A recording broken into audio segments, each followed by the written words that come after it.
Inadmisible uso de prueba testimonial inconsistente. Por supuesto, la prueba reina en este proceso fue el testimonio de un condenado privado de la libertad, condenado a 44 años de cárcel, quien cambió sus declaraciones muchas veces, admitió haber sido contactado por diversas personas que tenían intereses procesales. Según la jurisprudencia de la Corte Suprema de Justicia, un testimonio con versiones contradictorias carece de fuerza probatoria suficiente si no está corroborado por medios independientes. Eso no lo digo yo, lo dice la sentencia de la misma Corte Suprema de Justicia, número 16289 del 2017.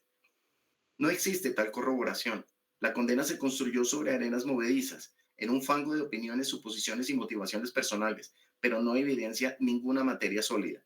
Esa es una falla estructural en la lógica probatoria del fallo de la señora juez.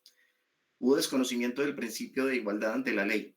La selectividad con la que opera la justicia en este país es ya una enfermedad sistémica. Mientras ciertos actores políticos vinculados a estructuras criminales han sido absueltos y no judicializados, en este caso se ha impulsado un proceso intensamente riguroso, sin la objetividad recibida contra un presidente que ha sido contradictorio ideológico de sectores dominantes en el aparato judicial.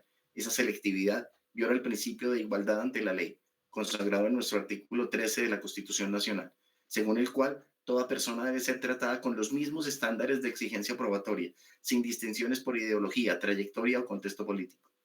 Hubo irregularidades procesales y desviación del Poder Judicial. A lo largo de todo el proceso se produjeron filtraciones mediáticas, incluso hoy, presiones políticas externas, una exposición pública que contaminó el principio de imparcialidad. Las actuaciones judiciales siempre deben estar guiadas por el principio de objetividad, no por el juicio anticipado de la opinión pública. En este sentido, el fallo incurre en una apariencia de legalidad, pero sus fundamentos están marcados por una clara motivación extrajurídica. ¿Y es cuál? Pues utilizar el derecho penal como herramienta de deslegitimación política. Esa es la definición más clara del lawfare, figura ampliamente denunciada por la doctrina internacional y condenada por la ONU y la Comisión Interamericana de Derechos Humanos. Ausencia de dolo probado. El tipo penal por el que se profirió la condena requiere prueba plena de dolo directo. Esto en otros términos quiere decir que el acusado haya condenado de forma, haya acusado, que el acusado haya buscado de forma consciente y deliberada alterar la verdad en una actuación judicial. El análisis del fallo, sin embargo, muestra una interpretación forzada del dolo, sustentada en inferencias subjetivas, no en elementos objetivos y materiales. No hubo dolo demostrado, no puede haber responsabilidad penal simplemente.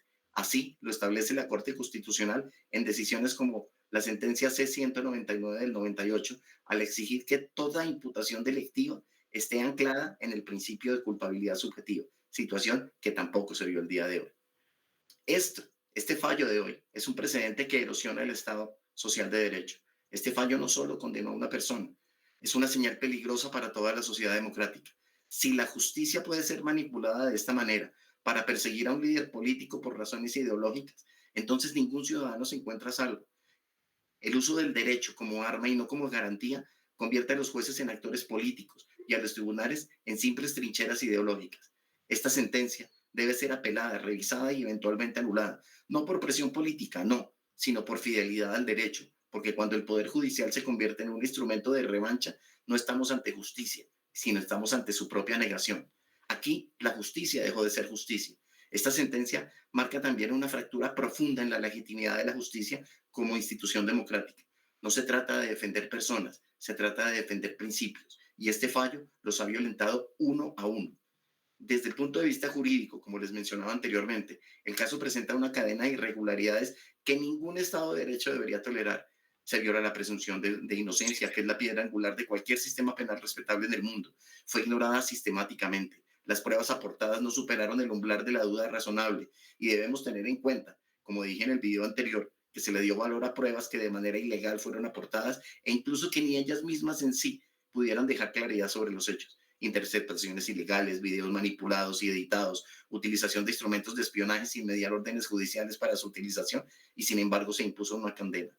Yo pregunto, ¿dónde quedó la certeza que exige una sentencia penal? La base del fallo no fue evidencia material sólida, fueron simplemente testimonios contradictorios y contaminados. Un condenado que ha variado su versión múltiples veces y cuya credibilidad está en entredicho se convirtió en la principal columna vertebral de una sentencia. En cualquier otro proceso, semejante testimonio no habría pasado el filtro siquiera de una seriedad mínima, pero aquí fue suficiente para condenar a un expresidente. El problema no solo es probatorio, no, es estructural. En este proceso, el derecho penal se convirtió en una herramienta de persecución. La justicia actuó como un actor político y el tribunal, lejos de mantenerse imparcial, como es su función, pareció responder a una narrativa ya impuesta por ciertos sectores ideológicos y mediáticos. Basta nomás ver la sustentación del fallo. Reitero que eso es un lawfare, aunque a algunos les incomode el término, la instrumentalización del aparato judicial de un Estado para neutralizar adversarios es eso. Y eso en cualquier democracia es una amenaza directa al equilibrio institucional, transparente de quien sea el hoy condenado. Más grave aún es la asimetría del trato. Mientras personajes vinculados a redes criminales, a dineros ilícitos, a violaciones flagrantes de derechos humanos, se pasean impunes e incluso ocupan curules en el Congreso. El expresidente Uribe fue sometido a un proceso penal extenuante, selectivo y claramente sesgado. La justicia, al parecer, ya no mide con la misma vara. Cuando la ley se aplica de manera desigual, deja de ser justicia y se convierte en herramienta de poder. Y cuando se condena sin pruebas sólidas, lo que se destruye no es a una persona, es la confianza en la justicia misma. Con estos comentarios no pretendo negar la posibilidad de investigar a cualquier figura pública, por supuesto. Nadie está por encima de la ley, pero no olviden que tampoco puede nadie estar por debajo de las garantías de la misma ley. Y eso es precisamente lo que ha ocurrido aquí. Se ha sentenciado a un hombre sin el debido proceso, sin el debido amparo de sus derechos constitucionales. Lo que queda es un precedente tóxico que erosiona la credibilidad institucional y envía un mensaje funesto, que el Poder Judicial puede ser usado como una maquinaria de castigo ideológico. Hoy fue Álvaro Uribe Vélez, mañana podría ser cualquiera de nosotros. Colombia no puede permitirse que su justicia sea rehén de intereses políticos y menos de un gobierno nefasto como este. Este fallo no debe aplaudirse como una victoria democrática, debe revisarse con seriedad, debe apelarse con argumentos y, de ser necesario, corregirse con valor, porque si la justicia pierde su norte, el país entero pierde el rumbo. Gracias.